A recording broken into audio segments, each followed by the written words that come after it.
시청자 여러분 안녕하십니까? 11월 14일 화요일 RK9 뉴스입니다. 라스베이거스와 텍사스에서 총기 난사로 수십여 명이 목숨을 잃었는데 오늘 또 총격 사건이 발생했습니다.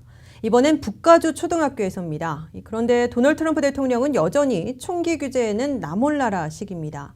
이 총기 난사 사건이 벌어질 때마다 문제는 총이 아닌 사람이라고 입장을 견지하고 있기 때문에 해묵은 총기 규제 논쟁은 늘 제자리 걸음 아닌가 싶습니다. 이 북가주 총격 소식은 잠시 후에 전해드리고 오늘 뉴스 첫 소식은 트럼프 행정부의 핵 전쟁 대응책입니다. 도널드 트럼프 대통령이 5분 내지 15분이면 핵 전쟁을 일으킬 수 있도록 되어 있는 현재의 권한과 절차에 제동을 걸려고 연방의회가 40년 만에 처음으로 논의에 돌입했습니다.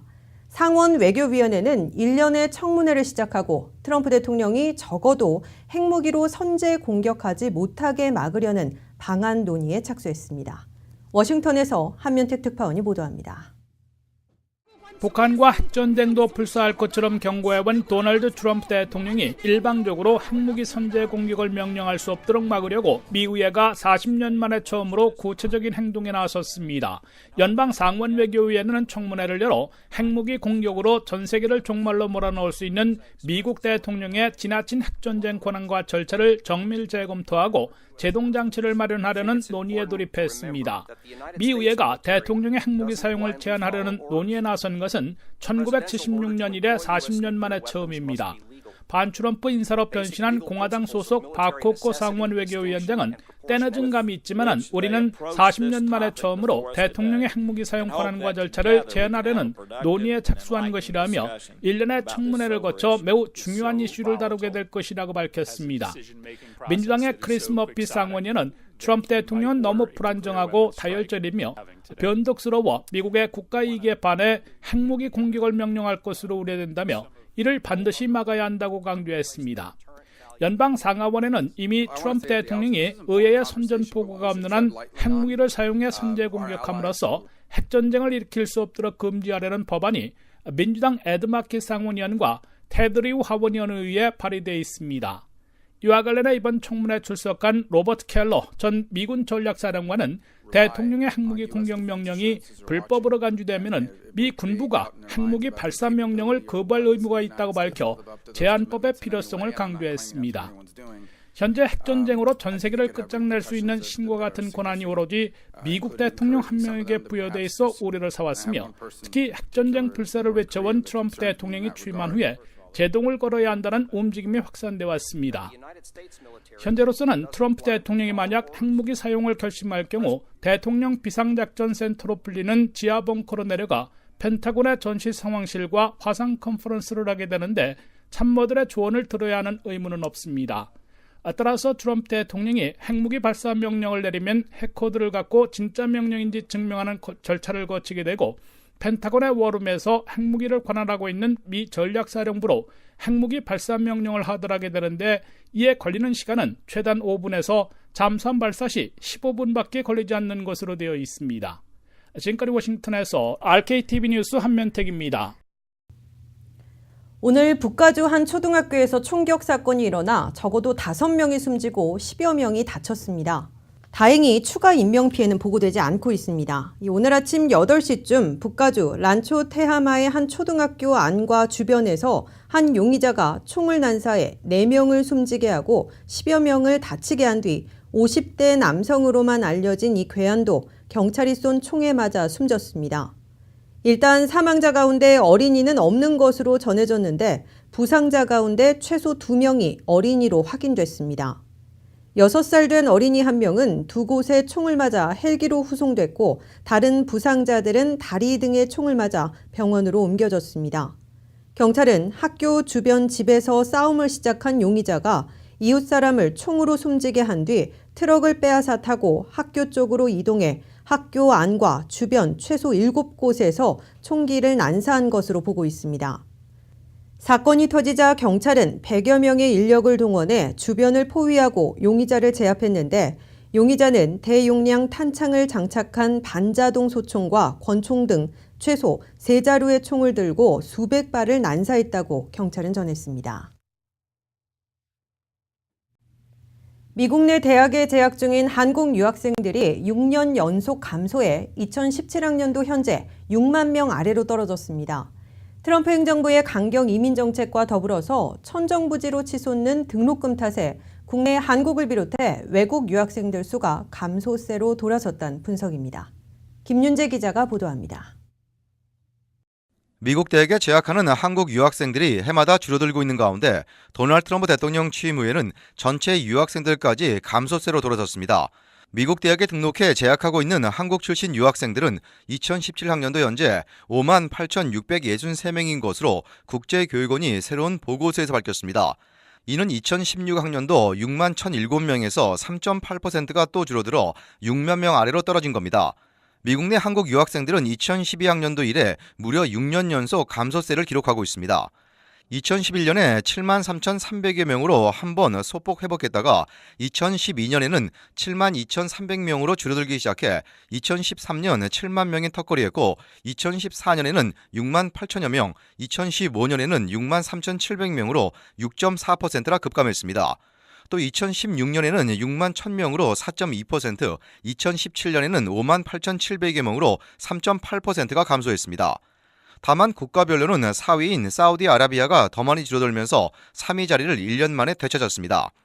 2017학년도 현재 중국이 35만여 명으로 6.8% 늘어나면서 단연 1위를 차지했고 인도가 18만 6천여 명으로 12.3% 급증했습니다. 한국이 3위고 4위 사우디아라비아는 5만 2,600명으로 14.2%나 급감하면서 4위로 다시 밀렸습니다. 5위는 캐나다로 2만 7천 명, 6위는 베트남 2만 2,500명, 7위 대만 2만 1,500명, 9위 멕시코 1만 6,800명으로 늘어난 반면에 8위 일본은 1만 8,800명으로 1.5%, 10위 브라질 1만 3천 명은 32.4%나 급감했습니다. 더욱이 반이민 정책을 펴고 있는 도널드 트럼프 대통령이 취임한 후 첫 해인 올 가을학기 2018학년도 신입 유학생들이 7%나 줄어들어 전체 미국 유학생들도 12년 만에 감소세로 돌아섰습니다. 전체 미국 유학생들 중에서 신입 유학생들은 지난해 처음 만여 명, 3% 줄어든 29만 1,000명을 기록한 데 이어 트럼프 첫 해인 올 가을학기에는 7%나 줄어든 것으로 잠정 집계됐습니다. 국제교육원이 500개 대학들을 설문조사한 결과 45%는 신입 유학생들이 줄었다고 밝혔고 31%는 증가, 24%는 변함이 없다고 답변해 지난 한 해 390억 달러를 쓴 유학생들의 감소로 각 대학의 재정에도 큰 타격을 입을 것으로 경고되고 있습니다. RKTV 뉴스 김윤재입니다. 이 같은 유학생 수 감소는 유학생들이 선호하는 캘리포니아주도 예외는 아닌데요. 특히 한인 유학생 감소는 LA일대 어학원이나 교회 운영을 타격을 주고 있습니다. 계속해서 조민정 기자입니다. 지난해 사상 처음으로 국내 대학에 등록된 외국인 유학생 수가 줄어들었습니다. 트럼프 행정부의 반이민 정책으로 비자 발급 절차가 까다로워진 데다가 각주의 예산 부족으로 대학들이 등록금을 인상하는 것은 물론 장학금 지원을 대폭 축소했기 때문입니다. 유학생들이 가장 선호하는 지역인 캘리포니아주도 예외는 아닙니다. 국제교육원 조사에 따르면 2016년에서 2017학년도 캘리포니아주엔 15만 7천여 명의 외국 유학생들이 등록해 전국 107만여 명 가운데 16%를 차지했습니다. 이는 캘리포니아주에서만 약 3% 정도 감소한 것으로 전문가들은 작은 수치지만 감소세로 돌아섰다는데 일단 주목해야 한다고 지적했습니다. 이 기간 전국의 대학과 대학원에 등록한 한국 유학생은 약 5만 8,700명으로 집계됐으며 20만 명이 넘는 중국과 인도에 이어 세 번째로 높습니다. 유학생이 가장 많은 대학은 뉴욕대로 1만 7천여 명이 재학 중이고 LA의 USC가 1만 3천여 명으로 두 번째, UCLA는 7번째로 유학생이 많은 대학으로 꼽혔습니다. UC 샌디에고와 UC 버클리도 9천여 명으로 20위권 안에 머물렀습니다. 한편 남가주 한인 유학생 수가 감소하면서 지역 커뮤니티 경제에도 빨간불이 켜졌습니다. LA 일대 대학가 한식당 업주들은 수년 전과는 달리 최근 영업 매출이 떨어지면서 한인 유학생들이 줄었다는 것을 피부로 느낀다고 토로했습니다. 어학원들도 한인 유학생 감소에 적지 않은 타격을 받았습니다.